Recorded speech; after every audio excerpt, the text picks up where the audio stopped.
Well, hello everybody. Hope everybody's having a great time. Sure is nice and sunny here. Beginning of the summer here in the UK. We're in Scotland. It's beautiful weather.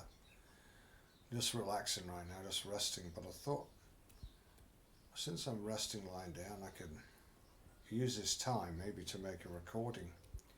And we can talk about a very interesting topic. I'm not going to read you from my books today. I'm just going to think about it from memory.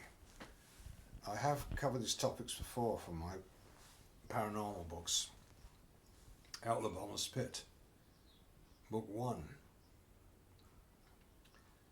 where I was talking about the Philadelphia experiment and the Montauk project, which I consider to be absolutely paramount in what man has done wrong in time itself. And it seems to be affecting us even today. I'll go on to explain. As you know, we live in this physical dimension. Some say we live in a simulation, some sort of matrix. Maybe, I don't know. Maybe it is. It seems pretty real to me, although I don't think it's real, completely real, compared with the spirit world. And you're interested to know, it says in the Apocryphal books, the full glory of God does not abide in this physical world. Well, I suppose that is. It's not complete, in other words. Or at least not yet. What I want to talk to you about today is some strange observations that I and others have made about the last 150 years since man thinks he's gotten so smart. And since man has learned so much. Big question is, has he? Has civilization advanced in the last 150 years? Or is it actually going backwards? At least spiritually. Scientifically, in many ways, seems to be going forwards. But is all this advance in science education, is it really taking man anywhere? It doesn't look so to most of us who are observing. Looks like man's going straight down to hell in a hurry.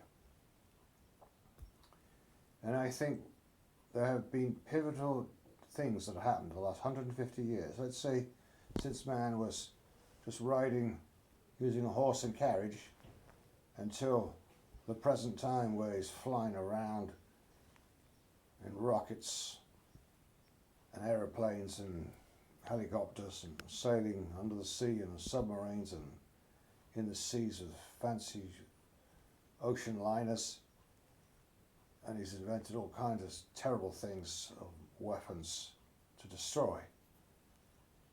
But all this has happened so quickly in the last 100 years or so. But I want to bring to your attention a couple of key things that happened in this so-called time of increased learning. As it says in the book of Daniel, knowledge shall be increased, and they shall travel to and fro. Yeah, there's never been so many people traveling to and fro every year, billions. But is it for good? I think haste makes waste. I think that mankind has gotten away from the simple, idyllic, peaceful, calm way of living that God intended for all of us to have. I think you got the right idea, if you prefer sitting out in the garden or in the nature and just quietly observing a bumblebee sitting on a tree and observing the flowers and praising God for the nature, you've got the right idea. Or thanking God for the beautiful clouds sailing by and thanking for the blue skies. If you're meditating like that frequently, then you won't be far wrong, I think. But unfortunately, man is hell-bent on speeding everything up all the time, speeding things up to breakneck speed to such a point. The big danger of being in a big hurry all the time, you get two cars doing that in opposite directions. That seems to how all of civilization is hell-bent to a big, nasty crash. I think honestly, it's a miracle it hasn't happened already in a major way. But to stop that from happening is only a miracle of God. I've been observing it the last 70 years. I am amazed at how God's angels and his spirit held up things from getting too bad, but in the last 3 years, I've noticed things are deteriorating very fast. I'm sure you're all very aware of that. Ever since COVID and that, you can tell things are totally out of whack. Totally out of whack in so many areas. But I want to bring to your attention this thing about 1943. In 1943, as I've mentioned many times in my book, Out of the Bottomless Pit 1 and 2, they made this experiment, the Philadelphia experiment, to try and make a ship invisible, or shall we say invisible to radar, using Einstein and Tesla's technology, especially Tesla technology, and Einstein unified field theory, as I wrote in my book, in hope they could make ships invisible to enemy radar and they could quickly win World War II. But as you know, it didn't work out. It didn't work out. Instead, the whole ship disappeared for 9 hours, ended up in Norfolk, further up the coast, 100 miles away, then came back again with horrific consequences. And they got so scared of what happened in that experiment, they didn't repeat it, well, at least not for another 40 years. And what I want to bring to your attention is that experiment was based on the time sequence or the magnetic cycles of the Earth, which happen in 20-year intervals. You count from 1943, 2023 is 80 years later. We are this year on another 20-year cycle of the world's or the Earth's gravitational field. What does that all mean? Well, ladies and gentlemen, I think that man's advancement in knowledge did not just happen random. Just so randomly one day we just started getting smarter and knowing more. No, no, no. I think as many others have said, I think it all started back in 1850, as you know, round about there we got the theory of evolution. And even before that, man was really going away from the foundation stones of believing in the Bible, and we're trying to find another way away from that, or from a religious aspect, and they were turning more and more to science, but as the Bible says in 1 Timothy 6:20, science falsely so called, because as soon as you depart from the foundation stones of the Bible, especially King James version of the Bible, and what God says in His Word, then I don't care who you call you, a scientist, I don't care how many PhDs you got, not worth a thing if it's not based on the Word of God. Not worth a thing. And I've seen more and more. I studied science myself at university. But I see that most of science today is totally polluted, because it's not based on the truth. It's just based on conjecture. It's based on whatever their fancy is at the present time.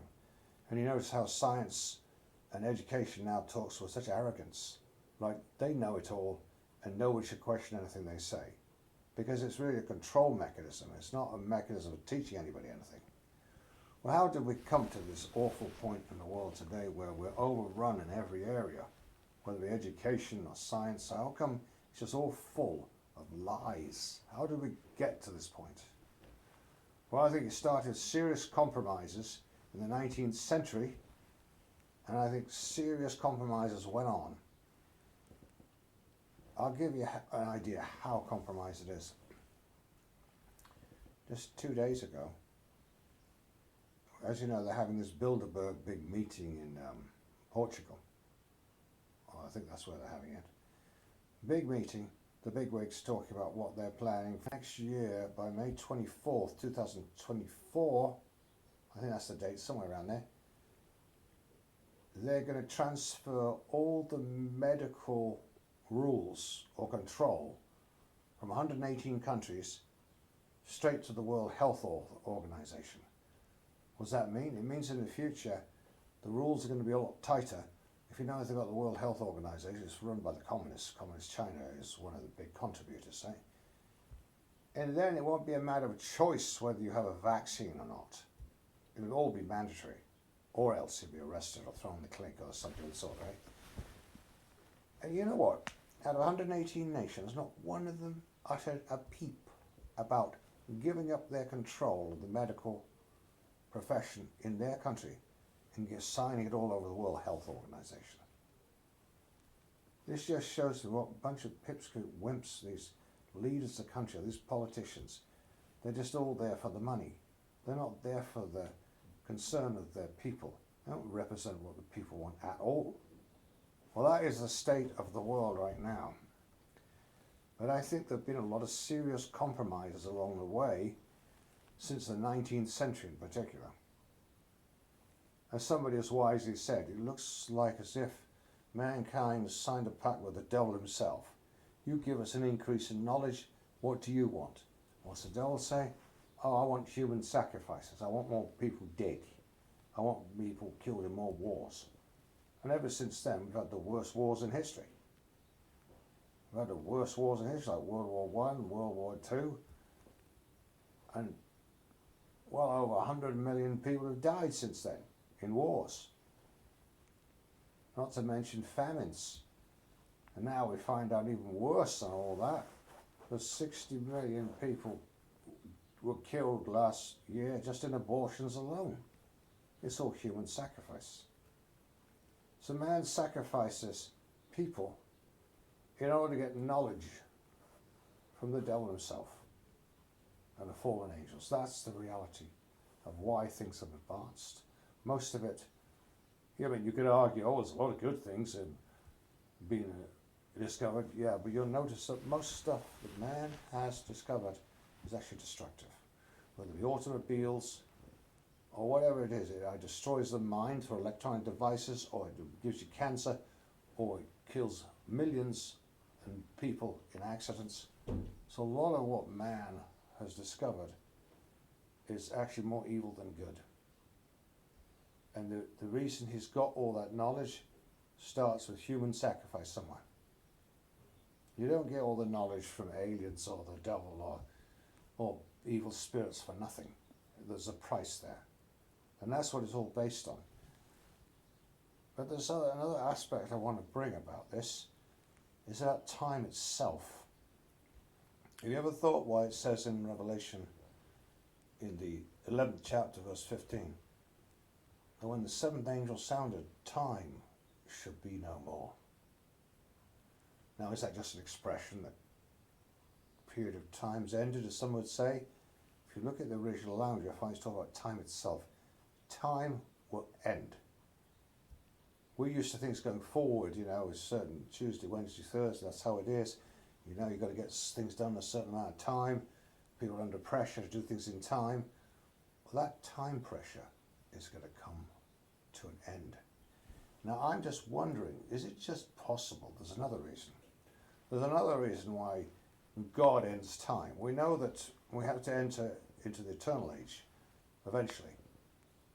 But time itself, right now we're very limited by time, all of us are. Right? But what if there's another reason why God, at the seventh trump, stops time itself? What if it's for a reason even more important, and that is to stop man and the devil from altering time, from messing around. They've been messing around with time. They messed around with time through the Philadelphia experiment and then the Montauk project. You can see it in my books, Out of the Bottomless Pit 1 and 2. They've been messing around with time. But the problem is, if you mess around with time, it inadvertently has ripple effects. It has ripple effects on everything else. And I think that's what we've been seeing since then. I'd like to know what others think on this. I really like to know your opinion. But for me personally, I'm studying this right now about time, and is it just possible the time, the days, the weeks, the years, the time is speeding up? Because to me that's what it seems like. It seems to me like time is no longer as it was. It seems that everything is speeding up, literally. The weeks go by faster. The days go by faster. Everybody's under more pressure. And even in my case, being old, I'm 70, they say, oh yeah, time goes so fast, it's just due to you being old and all that. I don't believe it. If I was somebody rushing around with a rush job, trying to get so much done in a short time, maybe I'd agree with you, but I'm not. I'm in a more relaxed atmosphere. I'm a writer, I'm an author. and I do other projects. Well, I do take care of my wife because she's in a wheelchair and she's not well.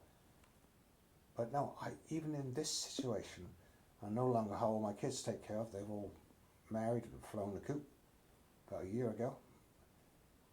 But I still feel that the time itself is different. There's a verse in the Bible that says, except those days be shortened, no flesh should be saved. And I think, getting back to what I said before, and I think it's back to that thing of everything getting speeded up.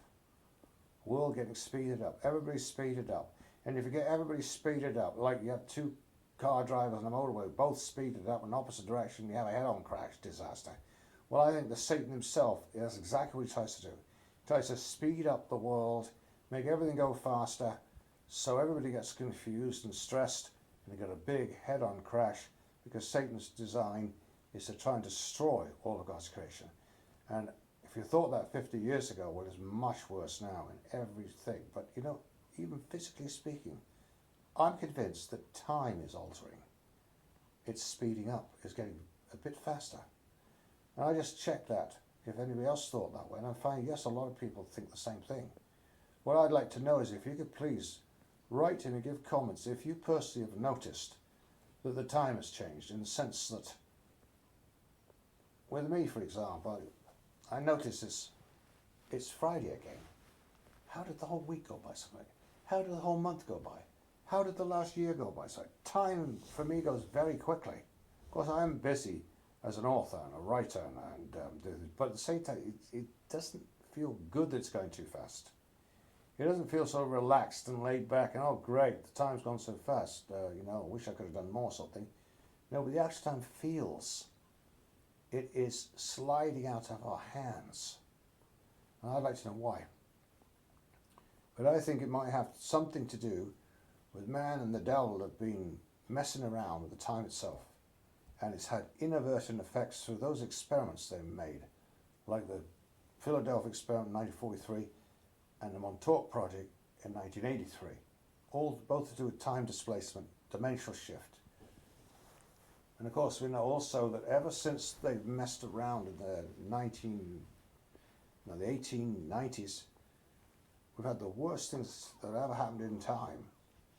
It's not true that some people say, oh, well, I don't see the signs of the times as things getting worse. Well, you're very blind if you talk like that, because you could just look at the stats. It's never been as bad as it is now.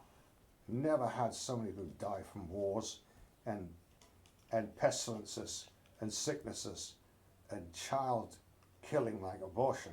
It's never been as severe as it is right now. Never in history. And that's the devil's job for you. But I honestly, my belief is man with messing around with his billion-dollar experiments just to try and cause the Second World War to come to an end quickly, messed around with the time itself. And how that's even possible, I don't know enough about it, but I just feel the time is different than it used to be. It's going too fast, which is dangerous for people. But I would suggest for most people, the best way out of that, if you constantly feel stressed, if you constantly feel not so well, the best thing to do is to spend more time praying, more time praising God, praising Jesus, and reading the Bible, or listening to audios of the Word till you feel well, till you feel inspired, or like I said before, meditate in the nature. Try and slow things down, because when I pray about it, the Lord often says to me, slow down. Slow down and you'll hear more. Well, I hope you'll get my books, the Insights books, and my 2 Out the Bottomless Pit books. They're designed not just to give knowledge and wisdom, but my hope with the books is to help inspire people to have a better connection with Jesus and with God and the spirit world. And that they themselves will bounce the ball and ask lots of questions. Because I tell you, we have a God who's interested in his children, asking him questions all the time. All the time. Depends what your field is, but God will talk to you about anything. You just need to ask him. Well, thanks everyone for listening. Bye for now.